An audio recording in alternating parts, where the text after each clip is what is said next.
read some excerpts from a poem by Rumi called The Water We Seek. The eye or the spirit that focuses on the transient falls on its face wherever it goes. Someone who focuses on the distance without knowledge may see far, but just as we do in a dream. Asleep on the banks of a river, lips parched, you dream you are running toward the water. In the distance, you see the water of your desire, and caught by your seeing, you run toward it. In the dream, you boast, I am the one whose heart can see through the veils. Yet every step carries you further away toward the perilous mirage. From the moment you dreamed you set out, you created distance from that which had been near to you. Many set out on a journey that leads them farther away from their goal. No matter how subtle the sleeper's thought becomes, his dreams will not guide him home. While he dreams of running through the wilderness, the waves are lapping so near. While he dreams of the pangs of thirst, the water is nearer than his jugular vein.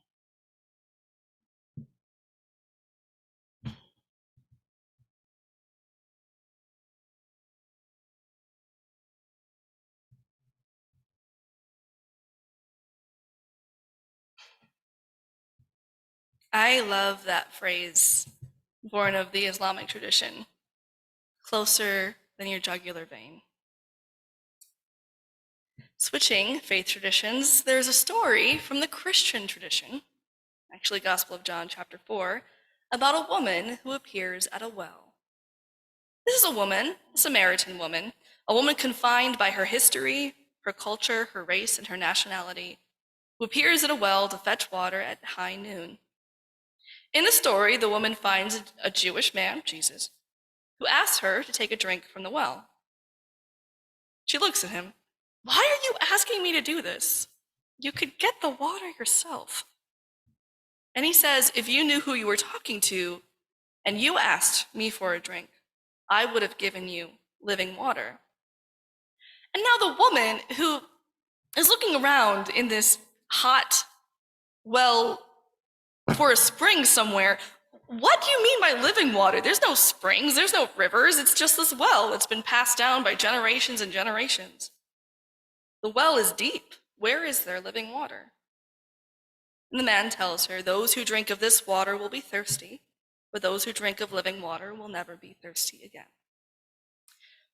Understand, in the Christian tradition and in Christian theology, this is supposed to be a metaphor about how Jesus is a living water and is the one way and source, and I get that. Unitarian Universalist theology is a little different. We believe that there isn't just one source of living water. There are many sources of inspiration, of ultimate meaning, of spiritual nourishment. And we take all of the fonts of wisdom that we can possibly carry with us as sources of living spiritual renewal. Whether it's Judaism, Christianity, Buddhism, indigenous traditions, whether it's atheism, existentialism, or just a number of questions, all of it can be a font for living water and spiritual renewal. But there's even a little bit more that Unitarian Universalism does. There isn't one religious authority somewhere who is the source, which is what brings us to our annual water communion or water ceremony service we do together every year.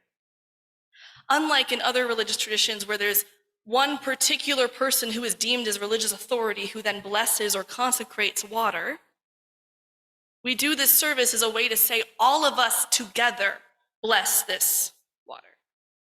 How we understand blessing, how we understand what is holy and meaningful to all of us comes from us as a community and acknowledges that every human being has access to the spiritual, has access to what is holy and meaningful and divine. It's part of the reason why I love this ceremony every year. But I shared the story anyway, in part because the symbolism of the well is important to me this year, as I know that our community will be focusing on our well we build together, how we explore space and place, how we engage as a community. But also, I can't get away from the image of living water, because I believe that people are thirsty. I see people who are thirsty for connection, whether it's in conversations online or in our news articles or even just at school board meetings, people who are wondering what happened to community care? What happened to our neighbors? What happened to relationships? I see people who are lonely, who are isolated now more than ever. I see people who are tired, overwhelmed, and thirsty for the work of justice.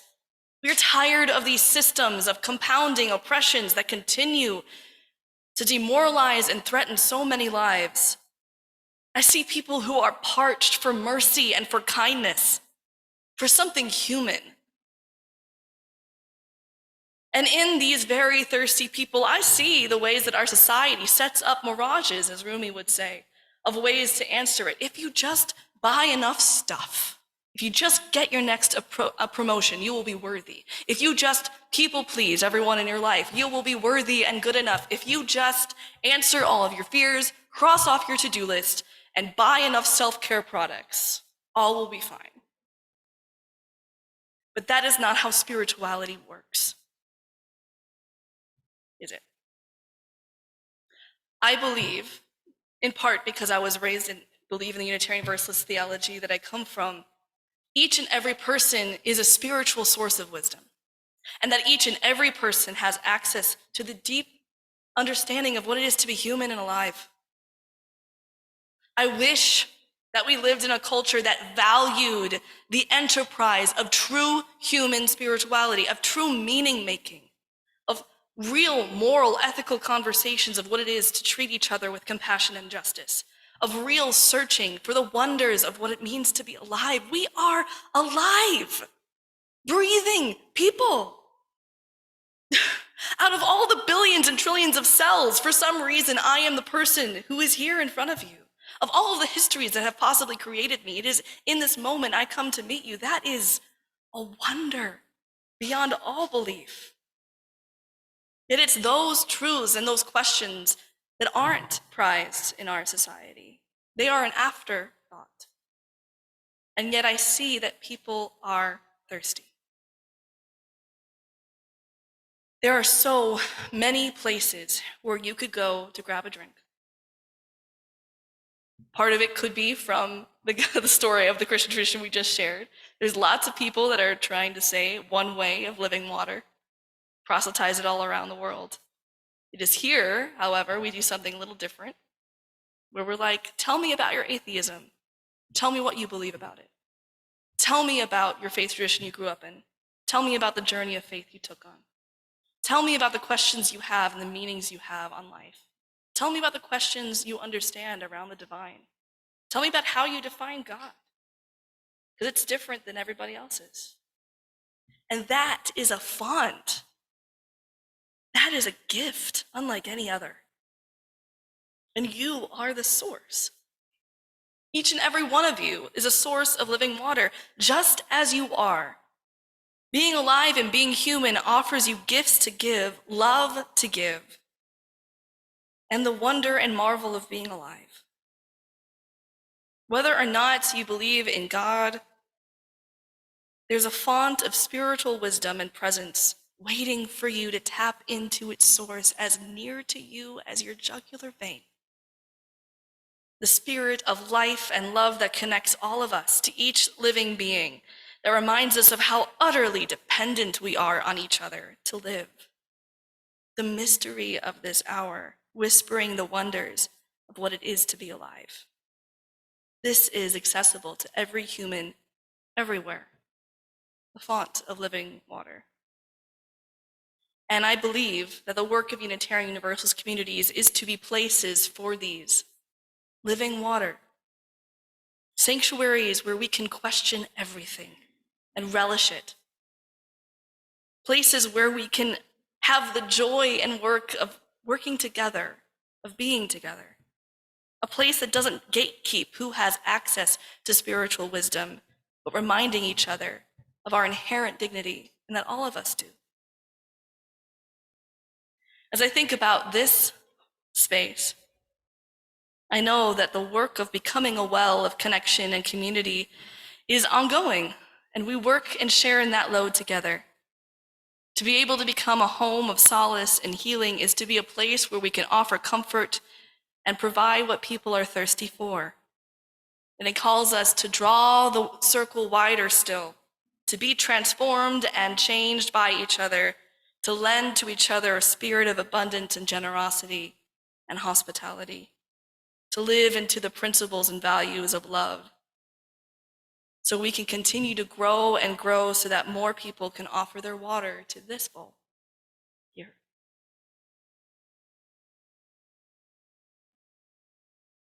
I know that I am thirsty, both literally because it's hot in here, but also spiritually. I'm thirsty for a life and culture that is restructured than the systems of injustice we live in. I am thirsty for a world that completely dismantles white supremacy. I am thirsty for an economy that values people over profits, that doesn't sell your likeness for generations to a movie theater, but you can actually get paid for your own creative work. I'm thirsty for a world that doesn't think of rest as something that happens after, right? You can sleep when you're dead. I'm thirsty for a life that pauses long enough to notice that we're living. I am thirsty for a place where I can say, I made a mistake, I messed up, and also I'm gonna try better. I'm thirsty for a place where we can grow with the wisdom of others. I'm thirsty for a world where compassion is not an afterthought, where mercy is something readily given in abundance. I want to be a person where spiritual practice is the point. I'm thirsty to be someone different than the world tells me I need to or should be. A human that has the honor of being alive. And I wonder if you're thirsty too. Despite the weariness and hurt of the world, I believe still that each and every human being can offer each other living water, mercy, compassion, moral courage, spiritual wisdom. And I believe that this fellowship can be one of those places that comes back to heal and nurture us. If we are ready to do the messy work of building the well with wisdom, insight, compassion, justice, and mercy, we can change our world. We can fight for justice. We can build a well of living water together. Whoever you are and however you come here, you bless the world with your questions, with your life, with your spirit. However you came to us, whether you're new or you've been here before, you bless us just by being here. Will you choose to do this with us? I hope you do. I hope you joined us to find the wonders of what it is to be so utterly, terribly, wonderfully human together.